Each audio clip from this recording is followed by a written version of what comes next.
Hi, everyone, and welcome to the WIM podcast. Women in Influencer Marketing is a first of its kind exclusive networking group made up of inspirational women. This podcast is where we explore influencer marketing and get real about women in business. Find us wherever you download podcasts, and of course, you can always find us at iamwim.com. That's iamwim.com. So just before starting to record this episode intro, I just doused myself with some perfume. Definitely didn't douse. I put a couple spritzes on. I'm looking at myself on camera right now because, of course, we share these episodes now on YouTube and Spotify has video and girl, I'm getting more comfortable on video.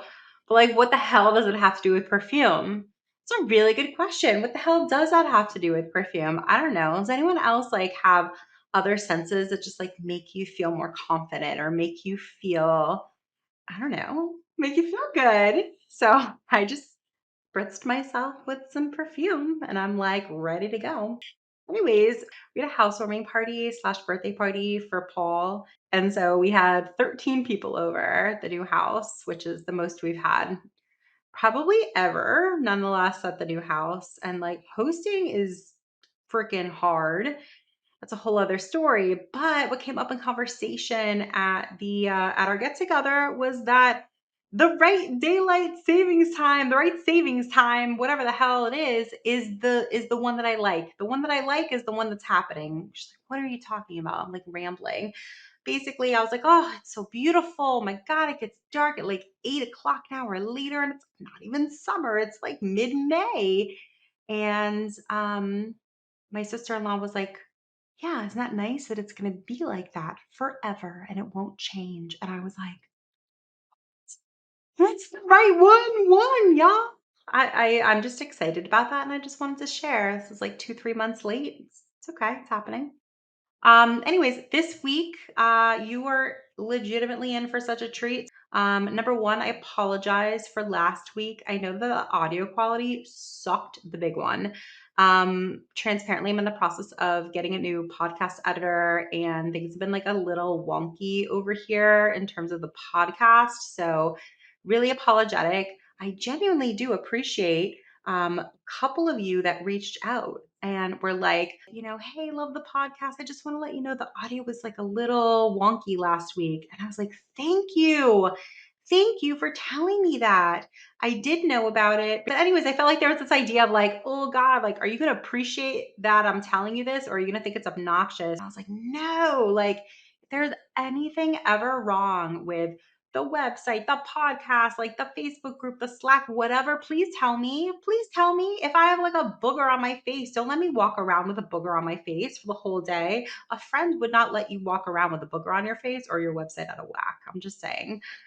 Anyway, so thank you to those couple people that reached out. Unfortunately, I already knew that the audio was out of whack. So apologies for that. So this week's episode, this is Sel Watts, you guys. Sel Watts has actually been on the podcast before. I always love having new guests, but if the guests we have on are that good, I just look for an excuse to bring them back on. She is my personal business coach. So if there's any endorsement that's legit and really good, I'm going to be that person to her. I cannot emphasize enough how much she has influenced me in the most incredible ways. I just found out actually last weekend I had a WIM member over my house. So nice having people over the new house, and she's visiting from California. I was like, yeah, girl, come out to Brooklyn. And anyways, and she mentioned, she's like, blah, blah, blah, how's the business? And oh my gosh, by the way, Sel's incredible. Did I ever tell you how incredible Sel was? He had wonderful things to say as well. It was really cool. When I find people that are great to work with, I will recommend them to everybody. So what does Sel do? What has she actually helped me with? Because in the episode, we talk a lot about how to think differently about your business, knowing where to focus, mother guilt, different phases of your business, how to scale your business, if you should scale your business. I mean, these are all things that she's worked with me personally on, but damn, man, she is so good in like the big picture parts of your business, but also in getting incredibly granular and specific about what to do. Um, Also, having so much perspective from just working firsthand in her own business.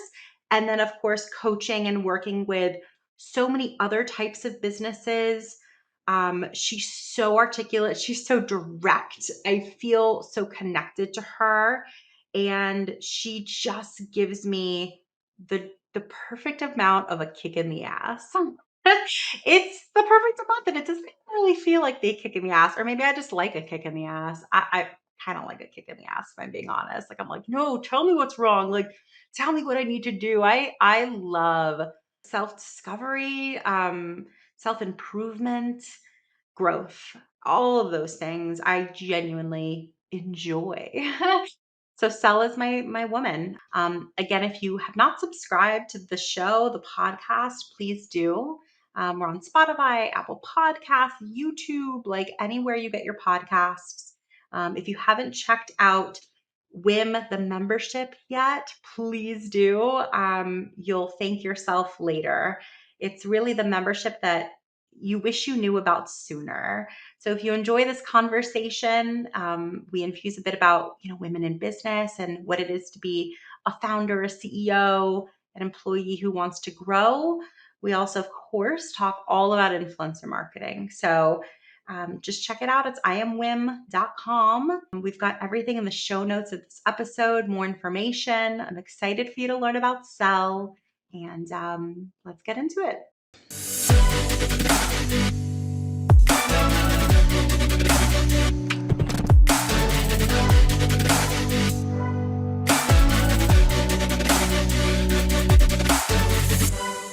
I just have to express gratitude, I think, before we even start. So, Sal's going to introduce herself in a minute, but I think that it would be beneficial for people to just hear like the experience that I've had knowing Sel.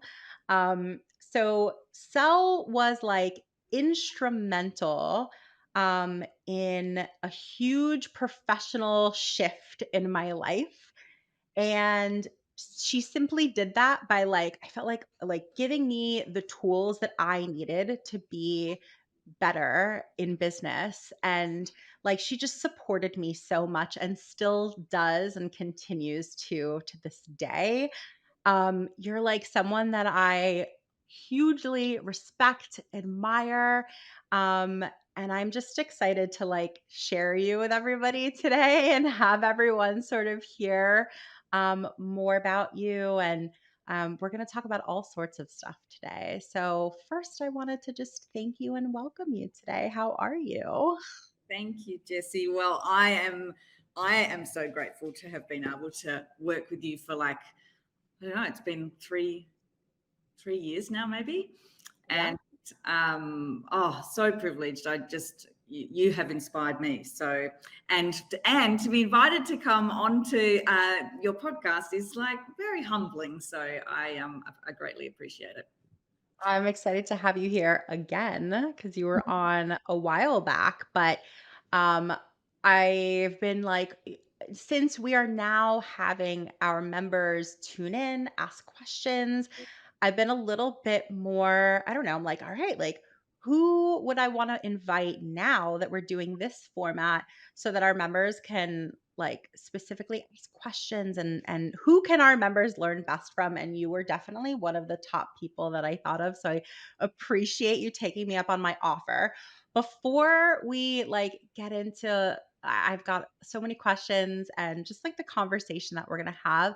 I would love for you to introduce yourself a little bit about like your I don't know, your the why you do what you do, your identity as a professional, but also a little bit about like who you are during your off hours. Sure. All right. Well, I'll just give you a bit of background or context. As you would be able to tell, I'm Australian, but living in New York City now. So I sort of started my got into entrepreneurship relatively late, if you like. I started my first business when I was 30, and I had a 3-month-old son, and I just really wanted to do something that I could make an impact, and that felt limitless. Like I didn't have someone telling me how I could progress in my career, what I could do, how creative I could be. So I started a business in human resource consulting. And the reason I did that was because I had worked in recruitment and HR, not for very long, really, in hindsight. And I really didn't like the industry. I felt that it wasn't dynamic, particularly the HR industry. Recruitment's very dynamic, but I felt that the industry wasn't dynamic. It wasn't commercial. The HR people weren't really enabled to be innovative and do things differently. And I really wanted to disrupt the industry. And what's interesting is when I started, as I said, I didn't have a lot of experience in HR, a few years. I also didn't have any qualifications. I dropped out of university 3 times. I was trying desperately to, follow the traditional educational path, and it just wasn't for me. And I eventually went, you know what, I have a different way of learning, and I need to do what is aligned to me as opposed to what we should do. And so when I started the business, I really didn't have much going for me, if you like. I was a bit older. I had never been in business. My parents had never been in business. I didn't have any qualifications. I had a 3-month-old son, and I just relocated to another state in Australia, and I had no money. So I think it was a really interesting experience for me that I sort of call upon now when I'm, coaching and mentoring people, because if I'd sort of gone to a business coach and said, okay, this is my plan, I don't think there would have been anyone that would have supported me and said, yes, you should do this, because I really didn't have anything going for me other than what I now consider to be incredibly valuable back then, which was naivety. I just had no understanding at that point of what I didn't have. It wasn't until later, about 5 years in, when people would ask me to talk about my journey, that I realized that I didn't really have anything going for me when I started. But the naivety really helped me, and I just got started. And then I went on to build my business in Australia. It's now 15 years old, and throughout that journey, I joined many entrepreneurial groups, enormous amount of coaching, mentoring, personal development, and have since then started other businesses. And then, I made a big move to New York City a couple of years ago, which is a story in itself. But yeah, so now I'm here, and my whole approach to life is my life mantra, which is no plan B, and really chasing dreams and never settling, and really knowing that you have one life and it's your life, no one else's, and that you should do what you want to do. So it's sort of a bit of a background and overview of sort of my drivers, I guess. I mean, I think it's so awesome to hear your story, and it's not like you're not somebody who things were just handed to you. You're not one of those people who necessarily were like set up for success. Yet here you are, and in addition to the personal and professional success that you've had, you're like paying it forward by supporting so many other people, which I think is just like an incredible quality to have. Um, you spoke just you teased us with this like no plan B. Um, I that resonates so much with me, and it's definitely, I mean, I hear you talk about it all the time, how important it is to you. And I just want more of our listeners to like fully understand even what that means to you, Mhm. and like how you infuse that into everything. Yeah. So as I said, no plan B is my life mantra. I have it tattooed on my wrist, and I utilize it all the time. So you may have heard the Anthony Robbins quote: "If you want to take over the island, you have to be prepared to burn the boats." And ultimately, what that means is, if you really want something, that you need to get rid of the safety nets. And I believe that as human beings, it's natural for us to rely on our safety nets, or take the easier option, or the plan B if something's not working. it's just sort of human nature. But I've always thought about things like if you, this is a bit of a random example or analogy, but if you were sort of abseiling off the side of a cliff and you didn't have any ropes, if you were holding on with your hands and it was really, really challenging, if you had ropes, you would let go and give in a lot sooner than you would if you didn't have the ropes. And I believe that this is sort of aligns to most of us, where we have got so much more potential than what we realize. And there's so much more in us, and we could take ourselves so much further. But we don't. And that's why we have personal trainers. I have a personal trainer because I know that I will not push myself to the extent that they will. So my view is that I believe that we should really aim to not only try to reach our potential, but also to truly strive for our dreams, and not let challenges and people saying no, or people judging you, or all of the things that can come in the way of us pursuing what we want to do, that we should really keep going and consider our personal goals and dreams and the life we want to live as a plan A. And there is only a plan A. And this doesn't mean that I haven't changed course, or I haven't even changed my mind. That there's no problem with having a go at something and realizing it's not for you and changing your mind. But my no plan B is that I will pursue or live my life committed to doing what I want to do and trying to achieve my potential as much as I possibly can. And there have been so many situations in my life where I've been pursuing dreams where I've had so much criticism and people telling me I shouldn't and I couldn't, over and over again, right up to, today. And my no plan B has really helped me shut out the noise and not listen to what other people have to say. And I'm a big believer in mentors and coaches. I've had them my whole life. So it's not that I don't listen to people, but I make sure who I choose to listen to are the right people. But when there are doubters, it's very easy to listen to that. If there's someone telling you, you can't do that or you shouldn't do that, it's very easy to listen to that. And my no plan B is no, put that aside. What do I want my life to be? Because too many of us are living a life that we don't really want, that we're doing because we think we should. We think we should for our kids or our parents, or what the neighbours will think, when really we want to be doing something different. And I think the world would be a lot better place if people were doing what they actually really wanted to do. And so just to tie this up, I have 3 sons now, and I thought about, if I could only teach them or give them one bit of advice in their whole life, if I only had the chance to give one bit of advice, what would that actually be? And so I spent a lot of time thinking about this, and I decided that the bit of advice that I'd want to give them is to chase your dreams. No matter how unlikely it might be, no matter what anyone says, if you've got a dream, chase it. And it doesn't matter if you don't necessarily achieve it, but the journey and the adventure in chasing your dreams will be well worth it. And so when I thought about that, I thought, you know what, if that's the advice I'd give to my kids, then that's the advice I need to give to myself. And also, I don't want to be someone who tells my children to go and live a life that I was too afraid to do. So if that's what I want them to do, I need to show them that. And so now I live my life like I'm giving my kids a front row seat in dream chasing and living a no plan B life, and making sure that I live the life that I want to live, and to the best of my ability. It's a really noble, but just exciting and fulfilling way to approach life.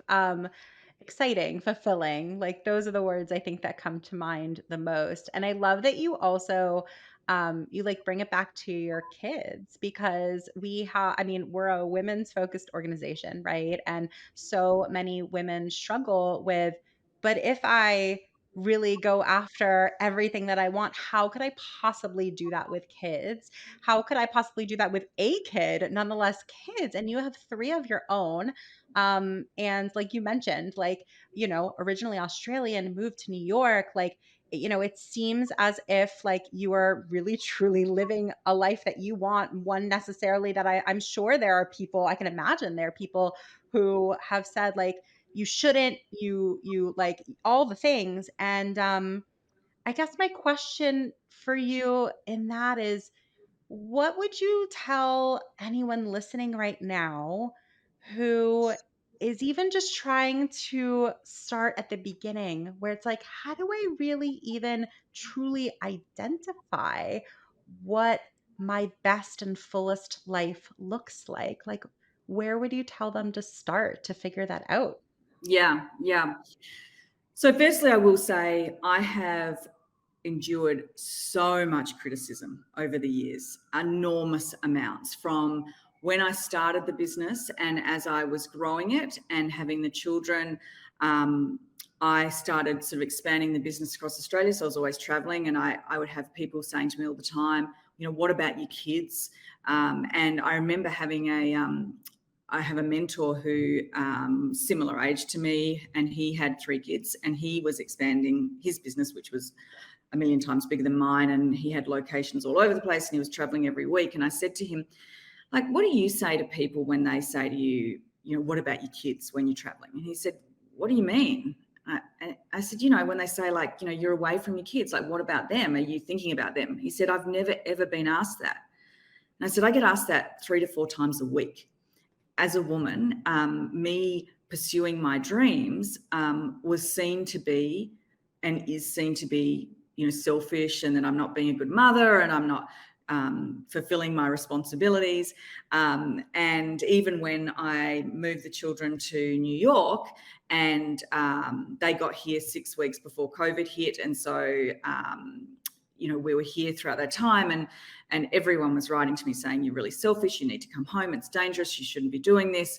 And it's funny because all of these criticisms have actually been the things that have really, I believe, have made me a really great mum, and the things that the boys look up to me for, and they often tell me that I inspire them, and it is because I am showing them how to live, as opposed to telling them how they should live, because I was too afraid to live, or I was too afraid to do what I want to do. So I need my kids to do it. So at least then I'll feel like I'm accomplished. So when you are comfortable with the choices you're making because they're for you, that criticism doesn't get in very much. And I notice that when it does hit me, when it does hurt, it's because I personally am feeling misaligned with my values. It's not actually what they're saying. It just highlights to me that, there's something I'm doing right now that I obviously don't feel that good about. But otherwise, it doesn't bother me, because I'm very comfortable that I'm making the choices that are right for me and my family. In relation to people who are wanting to make a change, and that could be anything from, you want to move, like relocate, you want to get out of a marriage, you want to change your career, you want to have kids, you want to have another child. All of these things are big decisions, and trying to work out, what matters to me and what life do I want to live. I think there's a couple of things to think of. Firstly, what I just said about asking yourself, what advice would you give your children? Because when you ask yourself, what would I tell my kids to do? Then that tells you what you believe is the best life or the best decision. And I often have thought about, as I've got older, if my son came to me when he was 40 and he said to me these things that I'm going through, what would I say to him? And how would I feel, or what would I want him to do? And if that's what advice I'd give to them, then that's the right advice for me. So I utilize that to really work out what I think, what is important. And the other thing is that people are very afraid to try things because they're worried about failing. And I've never resonated with the word failure, because my view is that our life is an adventure of just working out who we are and having a go at things, and just trying something and seeing where it takes you is really critical. It doesn't matter if you don't have it all worked out, and it doesn't matter if it doesn't work out, or you do something and it doesn't work, or it doesn't interest you. that's fine. Change your path, take the learning, take the information. But if you don't do anything, you're never going to know. So I think there's this fear that holds us back. And it's partly because we worry about what other people think, which is totally fair and true. But I think it's partly that we don't back ourselves, and we need to back ourselves more. We need to believe that we can get through tough times and that we can pivot if we need to, and we can pick ourselves up again if we fail. We need to truly believe in ourselves and back yourself over anybody else. And I think that really helps with making that step to finding out what you want or who you are, or fulfilling who you know you are, but perhaps you're not living that way. I appreciate that so much. I can only imagine. I like, and we hear this conversation fairly often in the group. Even we had an event even a couple nights ago, from when we're recording this, as a job fair, and we had over 100 people come, about 15 incredible companies come on stage and just share. We were trying to humanize the job board. And so each of the hiring companies came up on stage and like shared about what you can't like glean from a job listing. Like, really, like, why do you work there? Like, what do you really love about the company? Like, why should someone really want to work with you? And I bring that up because we had to start the event fairly late, to make sure that like if somebody's looking for a new role, they're like completely off the clock, and we're accounting for different time zones. So the event started at 7 p.m. Eastern and ran through about 9.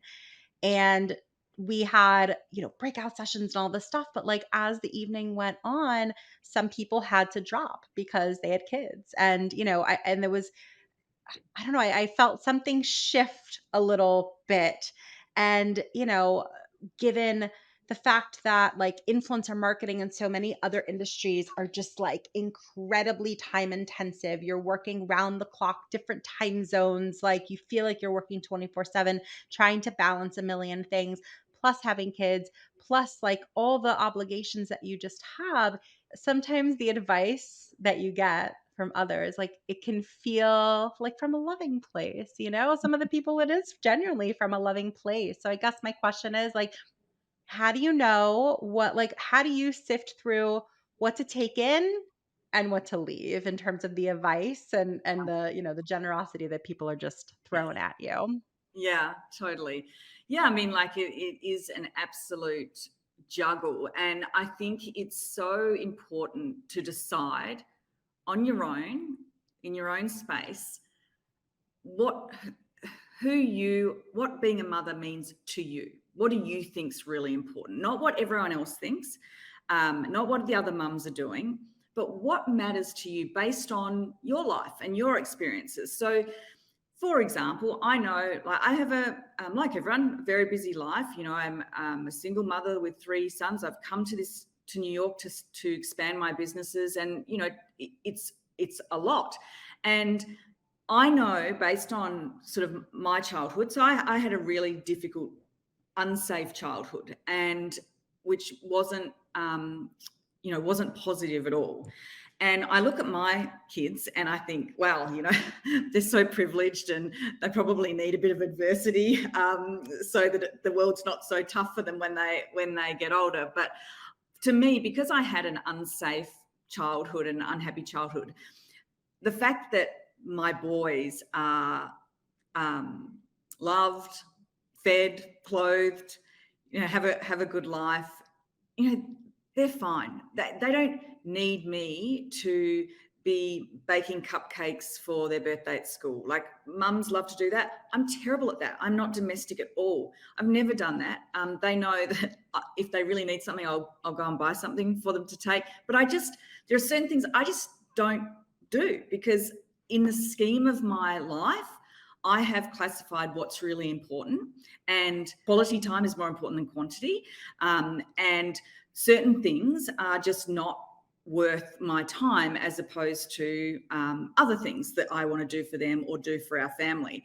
Now, and I actually had someone meet me come into the elevator with me when I was taking my youngest, he's 9, to school, and it was his birthday. And she said, "Oh, are you taking cupcakes?" And I was like, to be honest, I had not even thought about it.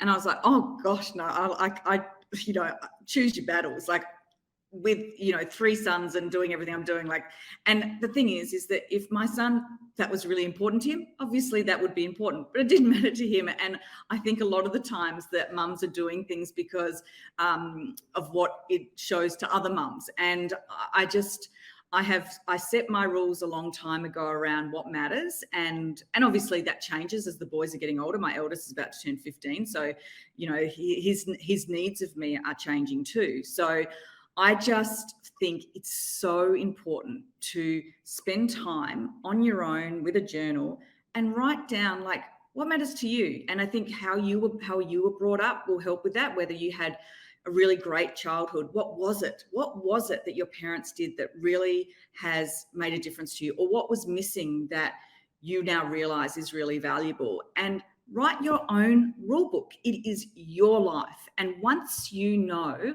that you're doing things that are aligned to you and your values and your family, because nobody knows what's best for your family other than you, then the noise and the comparison will fall away. You won't be impacted by people saying, oh, you didn't bake the cake, or oh, you didn't put on a big birthday party, or it'll just slide off you, because you know that you're working in alignment to what's right for you and your family. So spend some time working that out, I would say. And so let's say you have subscribed, there's no plan B, like Sel Watts is preaching the gospel. I'm excited, I'm like, all right, I'm on board, I'm subscribed, and this is my journey. I'm so curious. Like, you work with all these incredible business people, entrepreneurs, and so much of our group is either they're entrepreneurs themselves, or they're like, I really want to leave this company, go out on my own, and I'm nervous, I'm scared. Like, what is it like? All the things, right? To those people, I'm curious, the ones that you've worked with, the successful women specifically, I'd love to touch on that. Like, what are they doing that is noteworthy? Mm-hmm. Yeah, I think so. Firstly, I think I'm a big believer in a lot of personal development. So coaches, mentors, reading, listening, constantly looking, being able to truly look at yourself in the mirror and go, what do I need to develop? Now, not let me beat myself up, but what do I need to develop? Where am I sabotaging myself? Where am I pulling myself down that's not going to help me achieve my goals? So personal development is critical, and that's certainly a consistent amongst all the successful people that I work with. They make a commitment, time and money into their personal development. So I think that's critical. And if you don't want to do that, I would probably say it's going to be very hard to succeed, especially as an entrepreneur, particularly as an entrepreneur, if you're not prepared to do that, because it's such a rocky ride, and you're always learning, and most days you don't know what you're doing, and so you've got to be open to learning. The other thing I would say is, if we're going to talk about, let's talk about entrepreneurship, or even just changing a job or something like that, the resilience that's required is the most important thing. So if you don't have resilience to be able to get back up after being knocked down, I just don't think someone could succeed in this type of career, because it's 95% of the time it's not being knocked, whether it's a client or customer being, saying no, whether it's every day business as usual is dealing with issues, and 5% is the celebration and popping the champagne cork and being excited. And so you've got to sort of thrive on that, and thrive on the challenge, and be able to get joy or satisfaction from the adversity and overcoming the next challenge and being able to get back up. So I think, that's really important. The other thing that I would say about the women who've been particularly successful, they don't spend the time worrying about what others are thinking or what others are doing. And I think this is not just women, this is across the board. But particularly, I think women, we do tend to compare ourselves against others, and we also tend to underestimate ourselves and overestimate others. And I think spending time on what other people are doing or what other people are saying is so draining of your energy. And so being able to get really clear on your vision, mission and values, your purpose in life, who you are, knowing that for me, I'm on a journey. Like if I talk to you in 10 years' time on a podcast, I might say completely different things because I would have learnt different things and had different experiences. So being able to, realize that every day we're on a journey, or every day we're growing and evolving, but being able to cut, as I've said a few times now, actually cut out the noise and not worry about what anyone else is doing, because to be honest, no one cares. Nobody cares. We think that they do. And we think that when people criticize us, it's about us, but it's not about us, it's about them. And, I know whenever I feel envious or bitchy, it's my problem. It's got nothing to do with the other person. And so the really successful people that I have worked with and I continue to work with, they just don't put the energy into anything that doesn't lead to whatever they're trying to achieve. And that is big for me. I'm always choose your battles. Is this worth my energy? Will this energy actually help me achieve what I'm ultimately trying to get to? And if not, it has to be removed. I'd love to also talk a little bit about like the aspirations of growth. I think that is something that I hear and I've personally experienced in my business where like what's the end game? Like what is the journey? And I don't know, a lot of us are planners and we want to plan, we want to like have it all sorted out or at least have like a framework of sorts. What would you tell those listening who have perhaps had some success and they're just wondering, like, how do I know what my end game is? Are there things that I should be thinking about in order to plan the growth and the next step subsequently of my company? So the way I look at my life is in phases. And I know that in different phases, different things will be important to me. So when you are, say, single or pre-children and all of those sorts of things, there's certain things that drive you and there's certain capabilities you have. Then you go into a phase of, say, having babies and having little kids, and what's important to you changes again. That's a big life-changing situation, and your view of your life changes. Next phase, whether it be you have kids that are teenagers, whether it be that you have built a business and been in it for 10 years, whether your relationships have changed. Throughout your life, as different things happen, different things will matter to you. And so being aware to always be thinking about, does this still matter to me? I know that I said 5 years ago when I started this that I was going to scale it and I wanted, 300 staff and I wanted this. But actually now that I'm at this phase of my life, that's not so important to me anymore.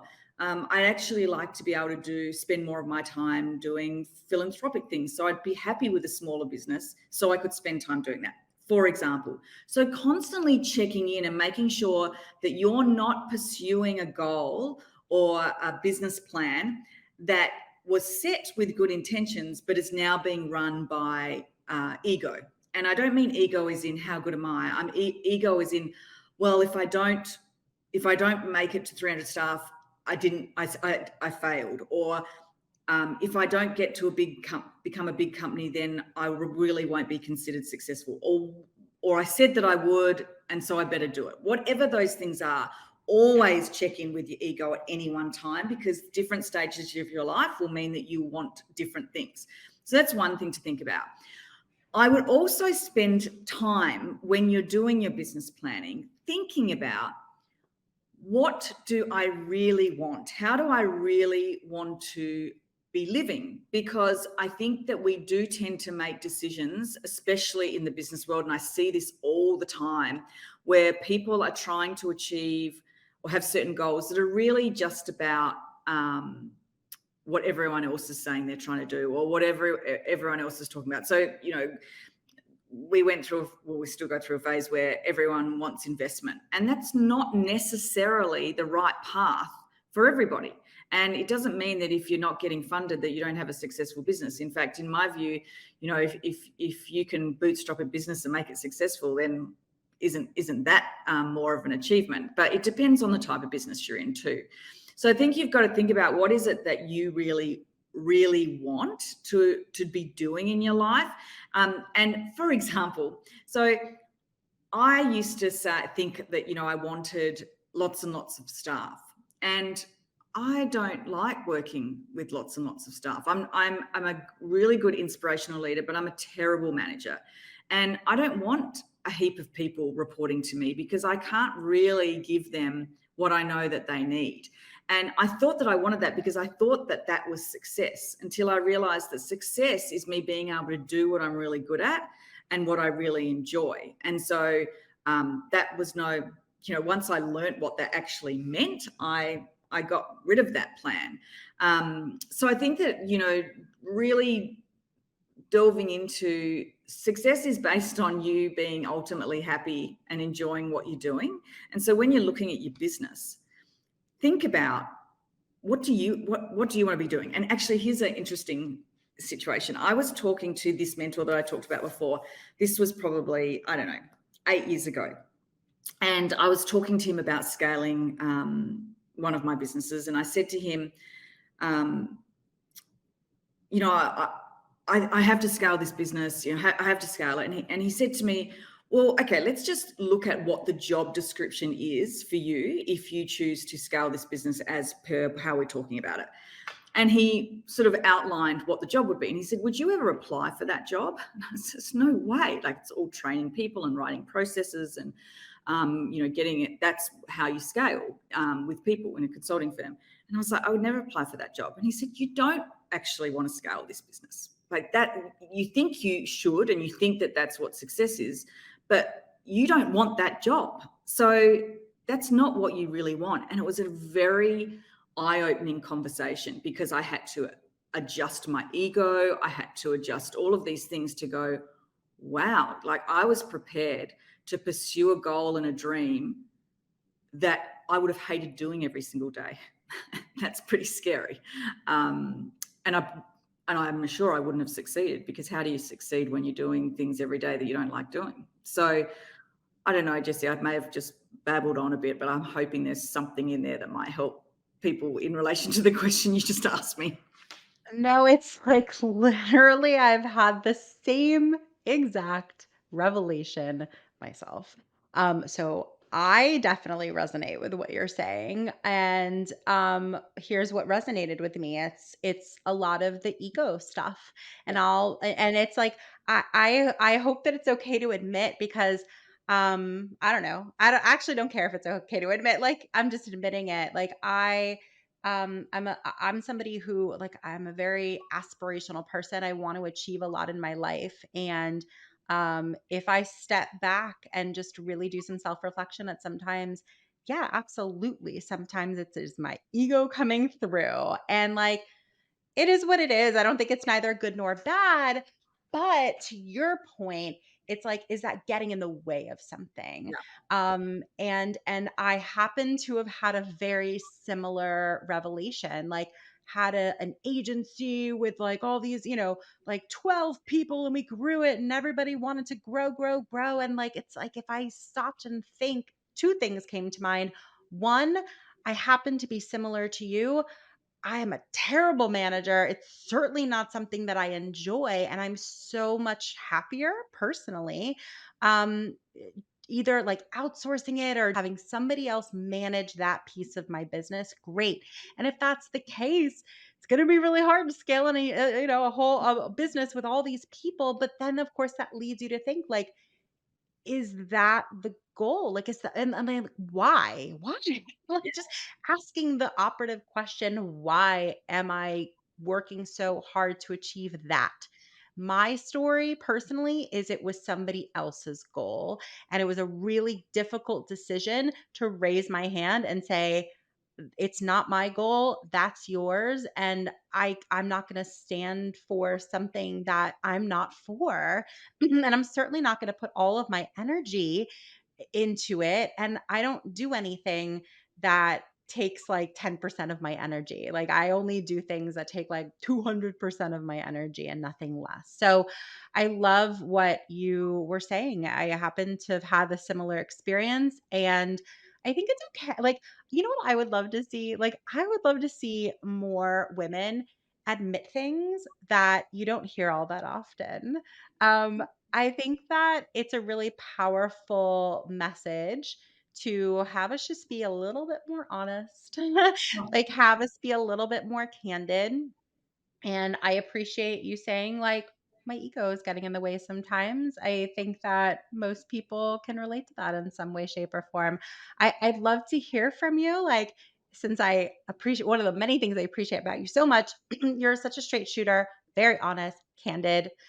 I'd love to hear like what other things have sort of gotten in the way professionally, personally, like in your business. Cause I'd love to also hear like how you worked through those Mm, moments of feeling stuck. yeah. So I just want to make one more point about the ego. We think of it as a really bad word. So we think, I don't have an ego. That's a bad thing. But we all have an ego, and we are very much driven by that. And so firstly, let's just own that, and then be able to ask ourselves the question, is it serving me or is it not serving me? And I think a lot of the times our ego plays a part where it doesn't serve us. And just like the examples that you were giving, Jessy, so don't feel bad to say, gosh, my ego is driving me to do this right now. Like I'm literally doing this because I think people will think I'm successful, I'm whatever. That's we all have that in us, but we know that at the end of the day it's not a very authentic way to live for ourselves. And so to be able to check in with yourself and go, yes, I've just realized I've gone down my ego path as opposed to what I really want to be doing, or what I'm really good at, etc. So these these sort of words that we feel we shouldn't associate with ourselves. Like the amount of times I've had people say, well, don't you feel selfish, chasing your dreams when you've got kids and whatever? And it's like, I'm a human being, as like my own person, as well as being a mother and a daughter and a friend and a boss and whatever. And people look to us for inspiration and guidance and whatever. And so is it selfish me choosing to be happy in my life, or to try to push myself to achieve the things that I want to achieve, or really have a crack at life whilst I'm here? Is that really selfish? Or if I didn't do that, would that be actually a bit stupid, really? And putting no one benefits from you not pursuing or being your best self. And I know I'm going a little bit off track, but I just want to mention something that I get asked a lot about, which is around mother guilt. And I know that so many people are paralyzed with mother guilt.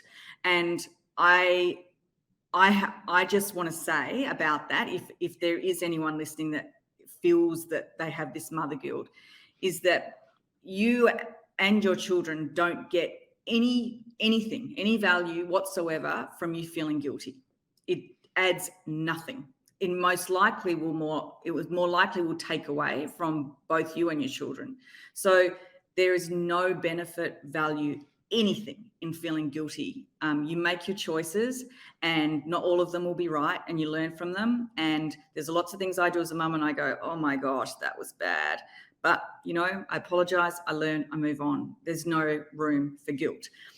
So sorry, Jessy, I went completely off track there, but I feel like because we've been talking about women, it's important thing to mention. I think it's important. I think what I'm hearing you say is like it's being conscious of what is driving your decisions is really Yeah. important. Yes. And not judging it either. That's one Yeah. thing that I'm hearing you say too, which I really appreciate. And I don't know, man, like who says our lives have to look anything like what we've even seen emulated for Exactly. us? Like I think that I look, here's what resonates with me. So I have a stepdaughter, and she's 6 right now, and she's like at such an impressionable age. And when I think about what I wanna instill in her and leave her with and inspire her with, like, so much of it is, like, what I did not have, Yeah. right? Like, we all come from different places. You talked about that, like, you didn't have a great upbringing, I didn't either, and, like, it is what it is, right? Like, um, but, in my instance, like, it does fuel me because I have a perfect example of what not to give. I have a Yeah. perfect example of what not to share, what not to provide. And so many of the things that you're saying, like, if you like, I want to be the one who inspires, like, because telling your kids, you can even equate this to like telling your employees, like Yeah. telling people what to do is, in my experience, like one of the least effective ways to get people to do things. Like if somebody told you what to do, like Yeah. would you be like, all right, sure, let's go do it? It's this like this idea of inspiration, this idea of like leading by example, I think is also really important. And Yeah, being inspired. I agree with you. I think that um, the way you live is going to have much more of an impact on those that matter to you than what you say to them, and that's really how I've chosen to live, because of what I want the boys to, what I want to instill in them is not so much what I say to them, but more what I'm doing, so that they can see what is available to them, and they can see that things are tough, and if you really want something, it's really hard, and you're going to have a lot of criticism, and they know everything, all the stuff that has happened and happens, and that they're watching and seeing how I respond to that. And I think that thinking about where what you do, and being just like, not, there's going to be a heap of people that don't get anything from my life and the things that I say, because it doesn't resonate. And then there's going to be people that I hope will decide to chase a dream and go against what they think society's rules are, because that's a lot of it. Like, this is how society works and this is how we should live. And really, what my message to people is that you don't have to live that way. You can live however you want, but it will be hard, because people will tell you you shouldn't, and you'll lose friends and you'll lose family members. That's all happened to me. But if you truly want to live your life, then you should do that. But it's not. It's much easier to just do what everyone else is doing. And so I hope that people will look at my journey and go, yeah, you know what, I can do that thing that I really want to do, and just say no to what my parents are saying, or what my husband is saying, or whatever.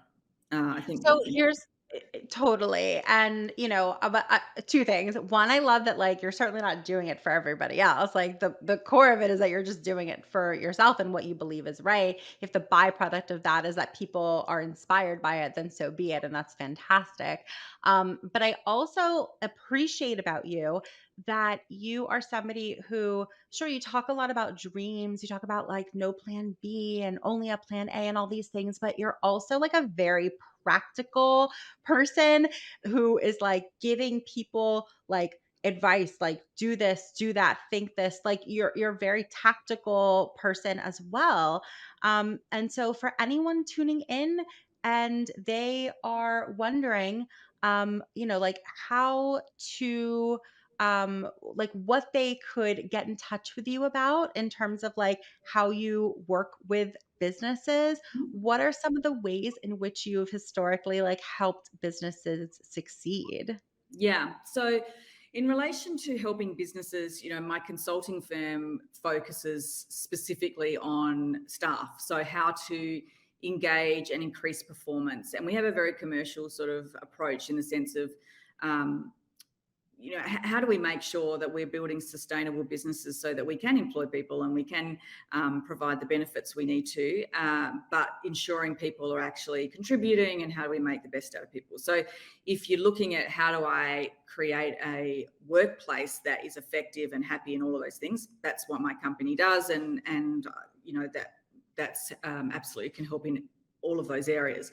In relation to individuals, so outside of my company, just because I've ended up doing a lot of coaching over the years and mentoring, and predominantly I work with people who are really wanting to make a big change in their life or achieve something big that to them is big, is scary, and perhaps they don't have a lot of support to do it. Perhaps they don't have the resources to do it, because pretty much everything I've done, I haven't had the support or the resources, and so everything I've done has really looked quite impossible at the beginning.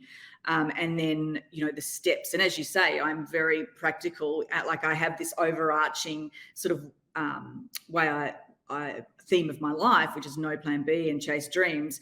But what does that mean on a daily basis? And there are certain things that need to happen every day that enables me to live that life. And so for people who want to get that support to do something that they feel is like, I can't do this, I can't see how I can do this, then that really works. I tend to be able to help those people just think about their life differently and let go of a lot of stuff. And as you said, I'm a straight shooter in the sense of saying, you don't need to, why are you worrying about that? Like, what does it matter? So I had someone the other day say to me, oh, you're living my dream life. And I'm like, well, the day to day is pretty tough. But she said, I really want to move overseas and, all these things. And I said, well, why can't you do that? And she had some blocks that I could easily see that she could get around, but for her that they were serious blocks. But one of the things she said to me, which I think was really interesting, because we can find all sorts of ways to sabotage ourselves. We will have no problem finding reasons why we can't do something. Like, that's the easiest thing to do. But she said to me, what if me going on this adventure to like move overseas, what if I'm doing it for the wrong reasons? What if I'm like running away? And I said to her, what does it matter? Like, what does it matter what the reason is? Because once you get there, the adventure will take over, have its own meaning. It won't be about why you left. It'll be the fact that you had something that drove you to make the move. And once you got there, and so this is not just relocating, this could be changing jobs or leaving a relationship or whatever. It doesn't necessarily matter what the driver was or whether you were running away or whatever. Utilize whatever it is to get you off the starting block, and then once you're going, that will have its own positive meaning to it. So these are the sorts of things that I sort of help people think just really differently about how to look at their life. It's not all like, oh, you can do this, and it's all just about thinking positive. It's not. It's just like, don't worry about that. It just doesn't matter. Who cares if you're driven by your ego right now, if that's going to get you moving? Who cares if what people are going to say? So yeah, that's sort of my approach for people who may want to talk to me about trying to make some big change. That's such fun work. Yeah. Like, I mean, I've been in it, so I'm one of the lucky people, but like it's such fun work to just have like an outsider who is like so incredibly equipped to like give you that perspective, to be able to challenge you in all the right ways. Like it's such a fulfilling experience. It's yeah. So we have a couple questions that have actually come in from our members, and I'd love to be able to ask those questions now. So, for anyone listening to the podcast, if you're a member of WIM, which you can check out more on our website, imwim.com/join, we invite our members all the time to join into like the live recording so that they have the opportunity in real time to ask questions of all of our awesome guests. So, cannot emphasize enough how grateful I am, Sel, that you're here today, because you've just been such a huge inspiration to me and continue to be so and help me instrumentally in everything that I do in business. So, our members have a few questions for you. So here's a question that we just got in. And I think this is great because you were talking about, that you help with like the people side of people's businesses. They asked a very interesting question. What is your advice, if any, for the process of letting somebody go? That's a Mhm. really great question. I'd love to hear from you. Yeah. So the first thing to think about is, well, there's two key things to think about. One is no one has ever said, I wish I waited longer to let that person go. So take note of that, the longer you leave it, it doesn't get any better. It's something you've got to do it. The other thing is that I would assume that you're letting them go because they're not performing or they're not happy or they're bad for the culture. Something negative. If by not having this conversation, because ultimately we put it off because we feel uncomfortable, we feel like they're going to hate us, that we feel mean. Um, if you're not doing it, it's because of your fears, and therefore, not only are you not doing your job as a leader, you're doing a disservice to the person, to your other employees, and to yourself. So, yeah, it's really uncomfortable and it's awful, and no one wants to do it. But you know what? That's the job, and by not doing it, you're actually making it about you, and it's not about you. It's about them. So they are the two things that I would say to get your head right about it, to basically take the action, because that's the only thing that's usually holding someone back. Once you know that you're doing the right thing legally and all of those things, and you treat people, nicely and fairly, like it's awful for someone to have to be let go. But you need to do it sooner rather than later. I appreciate that a lot. We have another question that came in. This is awesome too. This is sort of on the flip side of that. How do you find great new people to hire? And this is the interesting and operative part of the question, I think, and attract people to a smaller company. I've personally struggled with that when you have competitors out there with big companies, all these benefits, things like that. But perhaps maybe you are a smaller company. What advice would you give small businesses to attract great talent? Yeah. So let's just put aside the situation that we're in the market at the moment, where talent is so hard to find and big companies are paying exorbitant amounts. Like, that is just really challenging time. But in relation to specifically small business, so when I started my business 15 years ago and started growing up, I had nothing to offer. So every single person that came to work for me could have gone somewhere else and got better money, probably felt like they had more security, more clarity around their role, all of those things. So I didn't have anything that I could really compete. But what I did do is I utilized what I did have, and that was a vision, a really clear vision of where I wanted to take the company, what I wanted to do, and how I wanted them to be a part of it. So I talk a lot about my vision, the values of the company, and what we are going to achieve. Because remember now, too, much more than when I was starting out, people want to be part of something bigger than themselves.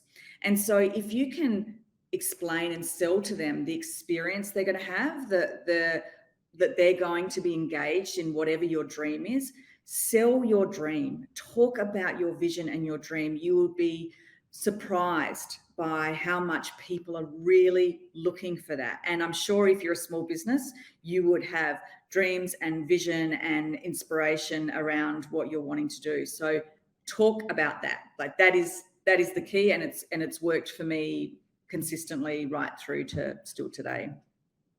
That's so good. And especially as, our organization's all about influencer marketers, we talk a lot about like storytelling Yeah. and things like that. And it's like your personal why and your dream. And it's so authentic and it's the reality and it's what drives you. And so, like, if that's what you've got, like, go for it. But I think to your point, like, it's a pretty powerful thing to talk about as well. And I love that so much. So, our last question for today, and this one just came in from one of our members. What advice would you give a business owner who isn't so comfortable on social media? I think that's a great question, especially in the world of, well, if you work in influencer marketing, you must put yourself out there. And as a business owner, perhaps you need to be this public facing figure. Any advice to someone who's not so comfortable doing that? Yeah, I think with any area of life, you are going to be more successful when you play to your strengths. So I'm not a big believer in spending a lot of time developing weaknesses. I sort of think, well, I'm weak in these areas. I'll find people that are strong and we'll complement each other. I really need to just double down on my strengths.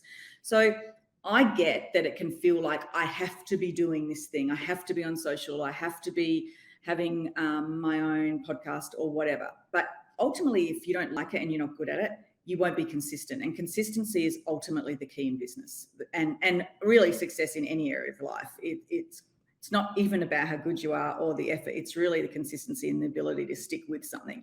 And if you don't like it and you're not good at it and it makes you feel uncomfortable, I would be saying, what are you good at and what do you enjoy doing? Or are you good at developing and managing someone that could do that for you? But focus that you can grow your business without social media. Like you absolutely can. Double down on who you are and what your strength is. Like really think about it. Ask people that know you. Ask people that have mentored you or worked with you or for you. And find out what they see as your key area of strength, because you might not be as aware of it as other people, and work out a way to achieve whatever your business goal is doing that. That's my view. You'll be more successful doing what you're good at and what you enjoy.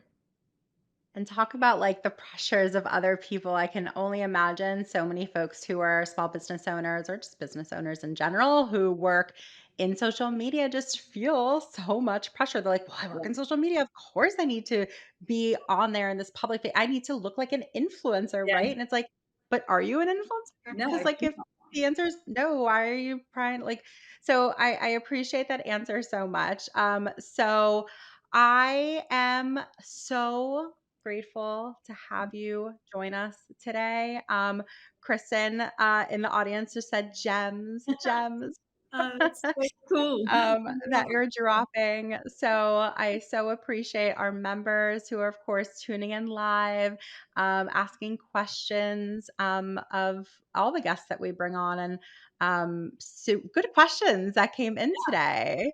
Yeah, really, really good questions. So, what I'm going to do, because I want everyone listening to reach out to you, follow you on social, learn more about everything that you offer. In the show notes, I'm going to drop all of your information so people can get in touch. But before we end today, is there anything else that you want to leave our audience with? Yes, I just want to say that it is your life. Regardless of your commitments to other people, it is your life and only you live it. You only have one, as you know, and you are so much more capable than what you realize. You have such incredible potential. Back yourself and know that if things don't work out, you will find a way to get through it. So just don't stay still. Don't stay still. Life's too precious to do that. That's it. Don't stand still, everyone.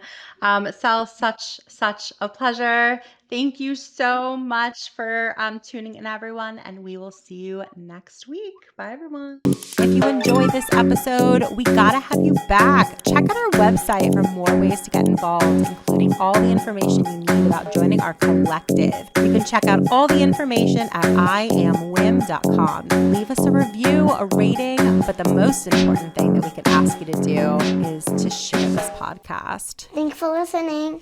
Tune in next week. Tune in next week.